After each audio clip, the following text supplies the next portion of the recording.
Municipal chairman madam, కమిషనర్కి నేను ఇవాళ 20 వార్డుల గటర్లు కానీ మోరీ కానీ ఇబ్బంది ఉన్నాయని, ఏడ అంటే ఆడ గటర్లో అవి మురికి నీళ్ళ కోసం డెంగ్యూ వస్తున్నది. ఆ డెంగ్యూకి మనం మంచిగా శుభ్రంగా పెట్టుకుంటే మన ఇంటి పక్క ఇంటి వాళ్ళు ఏమైనా కచ్చర వేస్తే వాళ్ళ కొంత బెదిరించి ఆ కచ్చర వేయకొని బండ్లు వస్తున్నాయి, కచ్చర బండ్లు వస్తున్నాయి.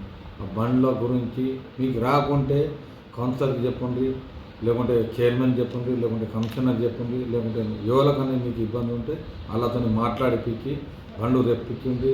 గల్లీలో రాకుంటే ఏ వార్డులో కానీ అందరూ శుభ్రంగా పెట్టాలా మంచిగా. ఇలా రేపు డైంగ్ అవుతుంది, పిల్లగాళ్ళు కానీ పెద్దోళ్ళు కానీ బాగా ఇది అవుతుంది, ఇబ్బంది అవుతుంది. ఇలా దవాఖానాలో పోయి చూస్తే మేమే పరేషాన్ అవుతున్నాం. అసలు రానుకుంటే అది మన ఎవరైనా పిలాట్లు ఉంటే ఆ పిలాట్ వాళ్ళకి సుగా సాఫ్ సఫాయి చేయాలని నేను చెప్తున్నా. లేకుంటే మున్సిపాలిటీని వాళ్ళకి ఫైన్ వస్తాయని నేను చెప్పేస్తాను.